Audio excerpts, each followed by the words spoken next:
Welcome to college classes. तो बर्तमान आम डिस्कसन करवा +3 थर्ड सेमिस्टर रो सब्जेक्ट एमडीसी पॉलिटिकल साइंस रो प्रथम यूनिट रो प्रथम chapter understanding human rights connotation of rights यार अर्थ कौन मीनिंग नेचर मानव अधिकार रो प्रकृति सिग्निफिकेंस ऑफ ह्यूमन राइट्स मानव अधिकार रो गुरुत्व कौन रही यार विवर्तन evolution and historical development of human rights. वीडियोटी बहुत इम्पोर्टेंट होगाक जाऊँगी so let's discuss it.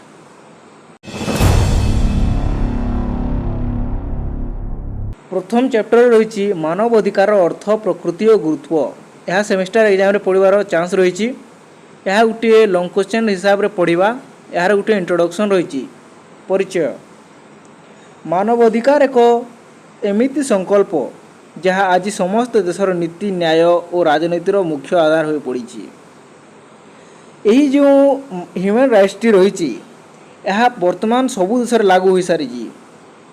UN 1948 December 10 पर समग्र पृथ्वी रे यही मानवाधिकार को लागू करा जाइछि। यह मानव जाति स्वाभाविक गौरव स्वाधीनता और समानता उपरे आधारित। यह क्या गुरुत्व प्रदान करते यह ह्यूमन डिग्निटी उपरे फ्रीडम उपरे आ इक्वालिटी उपरे आधारित अटे। मानव अधिकार माने हेउची सेही समस्त अधिकार जहाँ जन्मर मनुष्य पाखरे रहे एवं जहाँ को कौनसी सरकार व समाज अपहरण करिपारिबो नाही। मानवाधिकार हेउची मनुष्य पाखरे रहिते से जन्म हेबा परे किंबा पूर्वरु ता पाखरे मानवाधिकार रहिछि। कारण मनुष्य को मनुष्य परि बंचिबा जो अधिकार मिले ताहा मानवाधिकार। यह कौनसी सरकार बा कौनसी समाज आमठारु छड़ाई नहीं पारिबे नाही। मानवाधिकार अर्थ कौन meaning of human rights. Human rights शब्दर अर्थ हेउची सही अधिकार जहाँ मानव हेबा मात्रे मनुष्य को मिली थाए। गोटे व्यक्ति जन्म होला परे ताकू यही अधिकार मिली। यह मनुष्य स्वाधीनता मर्यादा और सुरक्षा को सुनिश्चित करे। क्या को एनश्योर करें स्वाधीनता फ्रीडम को मर्यादा डिग्निटी को और सुरक्षा प्रोटेक्शन को एनश्योर करें। जोड़े दार्शनिक कहते नाम हूँ टी.एच. ग्रीन कौन कहते there are rights are those powers which individuals possesses to secure common good. अर्थात मानव अधिकार हेउची एक साधारण और सार्वभौम धारणा जहाँ जाति धर्म लिंग जाति राष्ट्र किंबा भाषा भेदभाव को अतिक्रम करे। यह समस्त को मिली थाए। से पृथ्वीर कौन देशर बा कौन धर्म लिंगर व्यक्ति होना कहीं मानवाधिकार तांकु दिया जाइछि। यह कौन सरकार बा कौन समाज तांको ठारू छड़ाई नहीं पारिबे नहीं। यार अन्य पॉइंट है मानवाधिकार प्रकृति नेचर ऑफ ह्यूमन राइट्स। यह हूँ इनहेरेंट स्वाभाविक मानव अधिकार जन्मजात गोटे शिशु जन्म होगा मात्रके ताको मानवाधिकार मिली। यह मनुष्य जन्मिला सहित मिली थाए। सार्वजनीन यह हूँ यूनिवर्सल यह समस्त समान भाव में लागू हुए। पृथ्वीर कौन भी देशर कौन जातिर धर्मर लिंगर होना कहीं ह्यूमन राइट्स गुड़िक समान भाव में रहिबो। केही ताकू उल्लंघन करि पारिबे नहीं बा केही ताको ठारू छड़ाई नहीं पारिबे नहीं।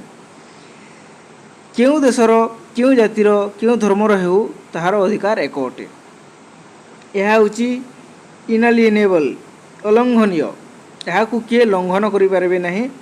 यह को केही कहारू छीनि पारिबे नहीं। सरकार बा अधिकारी माने मध्य यह को बातिल करि पारिबे नहीं। समान और अभिन्न इक्वल एंड इंडिविजिबल समस्त मानव अधिकार अपसरे संपर्कित।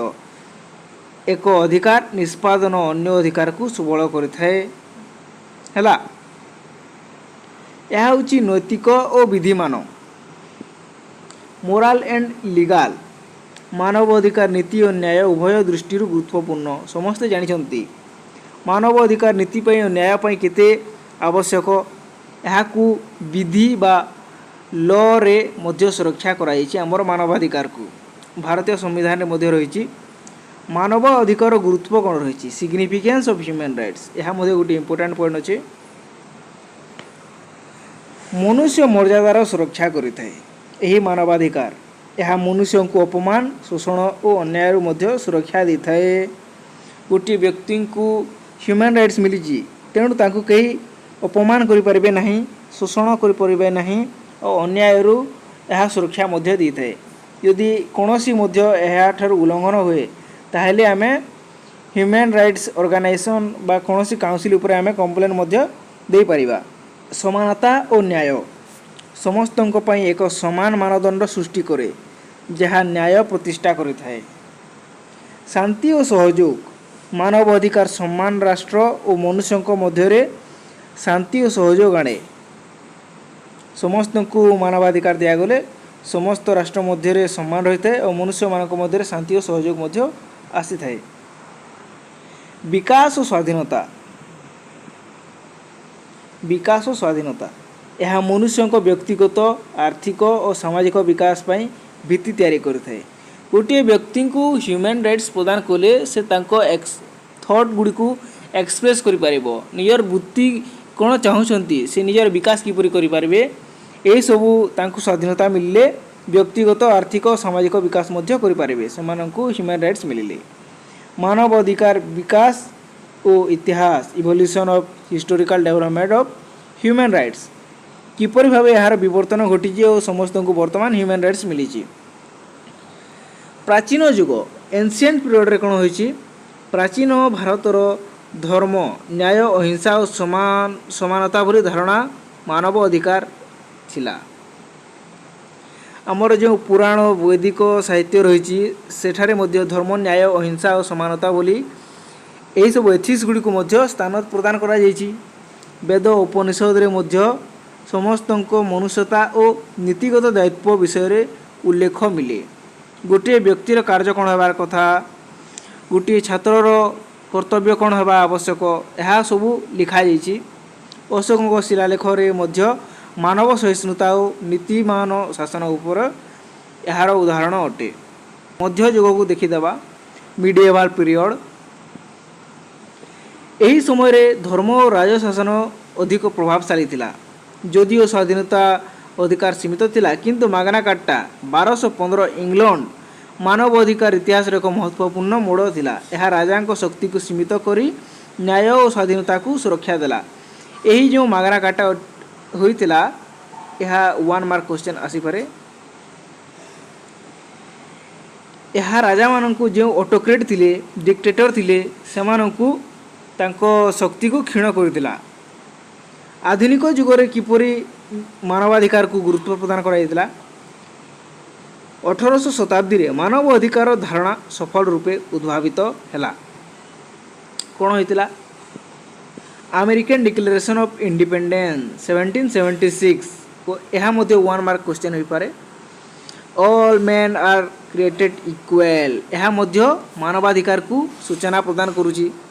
French declaration of rights of man and citizen ଫରାସୀ ବିପ୍ଳବ 1789 ଏହା କାହାକୁ ଗୁରୁତ୍ୱ ପ୍ରଦାନ କରିଥିଲା, ଲିବର୍ଟି ଇକ୍ୱାଲିଟି ଫ୍ରାଟର୍ନିଟି ସ୍ୱାଧୀନତା ସମାନତା ଓ ଭାତୃତ୍ୱ ଭାବକୁ। ଏହି ଦୁଇ ଦସ୍ତାବେଜ ଆଧୁନିକ ମାନବ ଅଧିକାର ଚିନ୍ତାଧାରା ଭିତ୍ତି ରଖିଥିଲା।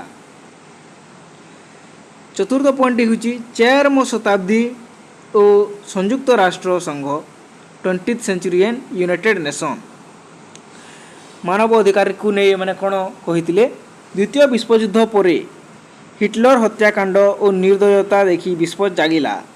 କ'ଣ ହେଲା, 1945ରେ ୟୁନାଇଟେଡ୍ ନେସନ୍ ଗଠିତ ହୋଇଥିଲା। 1948ରେ universal declaration of human rights UDHR ଘୋଷିତ ହେଲା ଓ ବିଶ୍ୱରେ ସମସ୍ତ ବ୍ୟକ୍ତିମାନଙ୍କୁ ମାନବାଧିକାର ମିଳିଛି ତାହା ସମସ୍ତେ ଜାଣିପାରିଥିଲେ।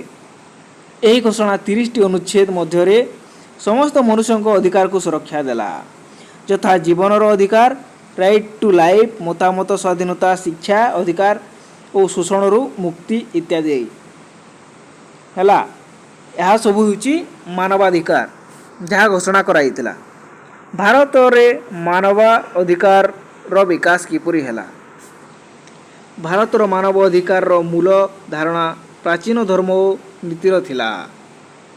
1947 रे 1947 ମସିହାରେ ସ୍ୱାଧୀନତା ପରେ ଭାରତୀୟ ସମ୍ବିଧାନ 1950 ମସିହାରେ ମାନବ ଅଧିକାରକୁ ଫଣ୍ଡାମେଣ୍ଟାଲ ରାଇଟ୍ସ ଭାବେ ସୁନିଶ୍ଚିତ ହେଲା। ଏହା ମଧ୍ୟ 1 ମାର୍କ କ୍ୱେଶ୍ଚନ୍ ଆସିପାରେ। ଯଥା ସମାନତାର ଅଧିକାର ଆର୍ଟିକିଲ 14ରୁ 18 ମଧ୍ୟରେ ବର୍ଣ୍ଣନା କରାଯାଇଛି। ସ୍ୱାଧୀନତାର ଅଧିକାର ଆର୍ଟିକିଲ 19ରୁ 22 ମଧ୍ୟରେ ବର୍ଣ୍ଣନା କରାଯାଇଛି। ଜୀବନ ଓ ବ୍ୟକ୍ତିଗତ ସୁରକ୍ଷା ଆର୍ଟିକିଲ 21ରେ ବର୍ଣ୍ଣନା କରାଯାଇଛି ଇତ୍ୟାଦି। 1993ରେ କ'ଣ ହୋଇଥିଲା? National human rights commission NHRC ଗଠିତ ହେଲା ଆଉ ମାନବାଧିକାର ନିରୀକ୍ଷଣ ଓ ସୁରକ୍ଷା ଦାୟିତ୍ୱ ନେଲା। ଏହା କିଏ ନେତୃତ୍ୱ ନେଇଥିଲେ? National human rights commission NHRC। ଏହା ମଧ୍ୟ 1 ମାର୍କ କ୍ୱେଶ୍ଚନ୍ ଆସିପାରେ। ମାନବ ଅଧିକାରର ବିଶେଷ ଲକ୍ଷଣ ଗୁଡ଼ିକ କ'ଣ ତାହା ଦେଖିଦେବା। ସ୍ପେଶିଆଲ ଫିଚର, ଏହା ହେଉଛି ସାର୍ବଜନୀନ ନିରପେକ୍ଷ ବିଶ୍ୱର ସବୁ ବ୍ୟକ୍ତି ଜାତି ଧର୍ମ ବର୍ଣ୍ଣ ଲିଙ୍ଗ ରାଷ୍ଟ୍ର ନିର୍ବିଶେଷରେ ଏହା ସମସ୍ତଙ୍କ ପାଇଁ ସମାନ ୟୁନିଭର୍ସାଲ ଅଟେ। ସମସ୍ତ ମନୁଷ୍ୟମାନଙ୍କ ପାଇଁ ପୃଥିବୀରେ ସବୁ ମଣିଷମାନଙ୍କ ପାଇଁ ଏହା ଲାଗୁ କରାଯାଇଛି। ସମାନ ଓ ଅଭିନ୍ନ ନୀତି ଓ ନ୍ୟାୟ ଆଧାରିତ ଅଟେ। ଏହା ସୁସଂଗଠିତ ଓ ବିଧିସମ୍ମତ ଅଟେ। ହେଲା, ଏହାର ଗୋଟିଏ କନକ୍ଲୁଜନ୍ ରହିଛି। ମାନବ ଅଧିକାର ମାନବ ଜାତିଙ୍କ ମୌଳିକ ସମ୍ମାନ ଶାନ୍ତି ଓ ନ୍ୟାୟର ଭିତ୍ତି ଅଟେ। ସମସ୍ତେ ଜାଣିଛନ୍ତି ଏହା ବିନା ସଭ୍ୟ ସମାଜ ଅସ୍ତିତ୍ୱ ରହିପାରେ ନାହିଁ। ଗୋଟିଏ ବ୍ୟକ୍ତିଙ୍କୁ ହ୍ୟୁମାନ୍ ରାଇଟ୍ସ ଦିଆ ନ ଗଲେ ସେ ତା'ର ବ୍ୟକ୍ତିତ୍ୱର ବିକାଶ କରିପାରିବ ନାହିଁ। ତେଣୁ ସମସ୍ତ ବ୍ୟକ୍ତିଙ୍କ ପାଇଁ ଏହା ଦିଆଯାଇଛି। ଆଜି ବିଶ୍ୱରେ ମାନବ ଅଧିକାର କେବଳ ଆଇନ ନୁହେଁ, ଏହା ଏକ ନୈତିକ ଆଦର୍ଶ ଯାହା ମନୁଷ୍ୟର ସର୍ବୋଚ୍ଚ ମୂଲ୍ୟକୁ ପ୍ରତିନିଧିତ୍ୱ କରେ। ସେଥିପାଇଁ ପ୍ରତ୍ୟେକ ଦେଶ ପ୍ରତ୍ୟେକ ମନୁଷ୍ୟଙ୍କ ଦାୟିତ୍ୱ ହେଉଛି ମାନବ ଅଧିକାରକୁ ସମ୍ମାନ ଦେବା, ସୁରକ୍ଷା କରିବା ଓ ଅନୁସରଣ କରିବା। ହେଲା, ତ ଏହା ଥିଲା ୟୁନିଟ୍ 1ର ଚ୍ୟାପ୍ଟର 1। ଧନ୍ୟବାଦ।